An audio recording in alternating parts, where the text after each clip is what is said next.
గుజరాత్లోని సూరత్లో భారీ అగ్ని ప్రమాదం జరిగింది. లింబాయత్ ఖాడీ ప్రాంతంలో జరిగిన భారీ అగ్ని ప్రమాదంలో 5గురు చనిపోయారు.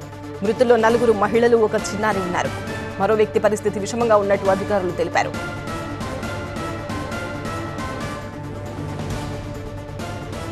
మిఠీ ఖాడీ ప్రాంతంలోని బెఠీ కాలనీలో ఉన్న భవనం ప్రమాదానికి గురైంది. తొలుత షార్ట్ సర్క్యూట్ కారణంగా మంటలు వ్యాపించాయి. ఆ తర్వాత గ్యాస్ సిలిండర్ పేలడంతో మంటలు మరింత తీవ్ర రూపం దాల్చాయి.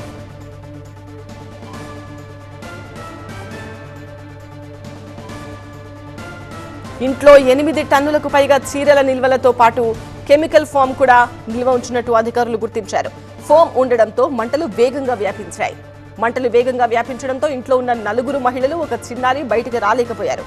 పొగ కారణంగా ఊపిరాడక వాళ్లు చనిపోయినట్టు అధికారులు తెలిపారు.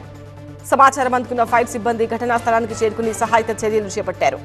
గాయపడ్డ వారిని స్మీమేర్ ఆసుపత్రికి తరలించగా చికిత్సకు ముందే మృతి చెందినట్టు వెల్లడించారు. మంటలు చెలరేగడంతో ఆ ప్రాంతంలో జనం ఉలిక్కిపడ్డారు.